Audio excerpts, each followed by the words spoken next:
today's gospel reading from Mark should land on a Sunday when our early voting process has begun. And almost everywhere, on social media, by email and text, on television, on radio, even in the front yards of our neighborhoods, individuals and groups are declaring, insisting, begging us to affirm that this candidate or that one or all the candidates of a particular party are the best, the smartest, the most popular, the most experienced, the most deserving of election to power. I don't know about your cell phone, but my cell phone is overwhelming me with texts about political campaigns. They beg for donations for just a few dollars and just a few more dollars, and just one more set of answers to another poll so that their statistics will look just a little better than the other candidates. On TV and on Facebook and the newspaper, in mailed flyers and in yard signs and billboards and broadcast ads, the political movers and shakers are trying to convince us how awful the opposition is and how wonderful their own candidate is.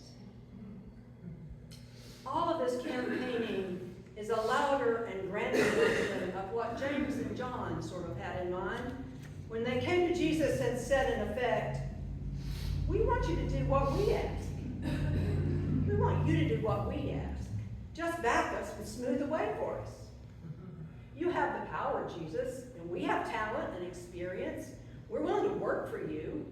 Just let us be your top advisors, your first-string players, sitting right there next to you, helping you plan out the road of God's kingdom." Well, I'll give these sons of Zebedee points for husband. Coming to Jesus, of all people, and saying, "We want you to do whatever we ask," it's pretty darn gutsy, or pretty blind. After all the time they had spent with him, what made them think, I wonder, that Jesus would possibly agree to that?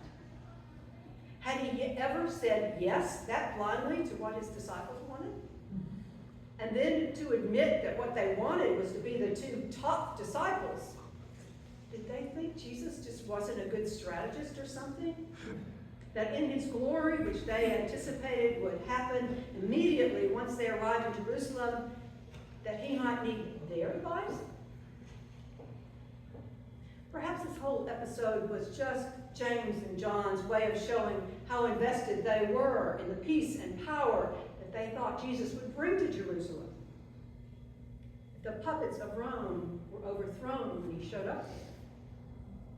Maybe it was all their way of saying, "We're all in with you. Just promise us in return long-term, stable, significant roles carrying out your kingdom to be. We want to be right in there with you forever." If that hadn't been Jesus they were talking to, that request might have made pretty good sense. It might have been just as if two managers would come to a boss who was planning to go out into business on his own and ask him to say, "Take them on as managers with him. Let us go with you. We'll be part of your new enterprise." James and John plan, I think, to be loyal. They want to be close to him. They want to be entrusted and included in the inner workings of what they think will be Jesus' glorious reign. And very quickly, Jesus shows them that they don't have a clue what his new enterprise, what his glory is going to be like. Because the seats on the right and the left are not going to be seats. They're going to be crosses. James and John must not have been listening when Jesus was leading them purposefully toward Jerusalem and telling his disciples that he's going to be betrayed, condemned, turned over to the Romans, and that they're going to mock him and spit on him and flog him and kill him. But then 3 days later, he would rise. James and John must have been struck by the mindset in which most of us are stuck, believing that the winner takes all and then scatters some of it about as booty for all the loyal supporters that helped that person get there as a thank you for their service. They imagine that Jesus is going to operate by that version of, "You scratch my back and I'll scratch yours." They must not have known him very well that day. because Jesus turns that model on its head. If you want to be great in my kingdom, he corrects them, you have to be a servant. And if you want to be the very greatest, you have to be a slave. I come to serve. I come to give my whole life for the sake of others. I come to free humanity from its addiction to power and riches and status. I'm here to pay out, spend my whole life to free the captives of poverty and illness, abuse, hunger, and oppression. My kingdom doesn't run by winner takes all. It runs by greatness gives all. And I'm not in charge. Who's going to be up there with me? Well, regardless of our race and our culture and our family pedigree, I'm guessing we all have a lot of Zebedee's DNA in us, just like James and John did. Just like James and John's, we want to be in the in crowd, whatever that is for us, whether it's the Episcopal Church or people who have gray hair or whatever it is. We want to sit next to the winner. We want to be part of masterminding that future for ourselves, to earn some sort of distinction and privilege, to create a legacy for our name, and our kin, and our church, and our political party, and our country, and even our football team.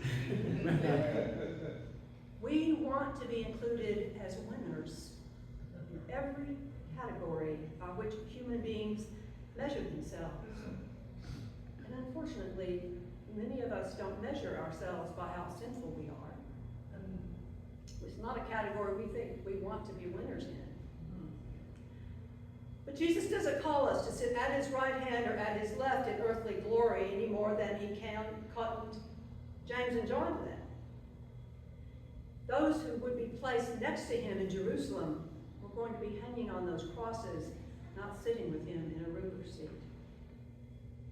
So he asks us to participate in his saving life by joining him in service to others and with others, reaching down and outward and inward rather than clambering up high to a ruler's seat.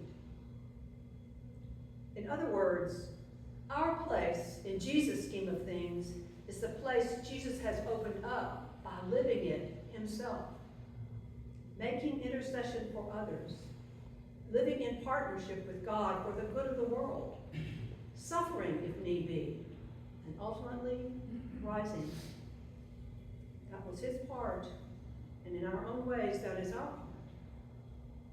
As a community of faith, Jesus calls us to offer an alternative to the domination system, which exercises power over other people, controls other people, and ranks people as winners and losers, insiders and outsiders, the honored and the shamed. No, Jesus invites us not so much to sit at his right hand or his left in an administrative meeting every week, but to walk with him toward those places where circumstance is holding people captive, holding them captive spiritually and physically, and economically and socially. And there he invites us to offer ourselves as a ransom from hopelessness. He invites us to dispense to them respect, care, food, expertise, and our time, as he did. So that as an alternative community, we can connect the grace of the God of the universe with the need of humankind. TV's Mr. Rogers used to tell children that when they were afraid, they should look for the helpers. There will always be helpers, he said. Go find them. And today I think Jesus would add, spend time with those helpers. Learn from them. Become them. Because that's how you will always be near me.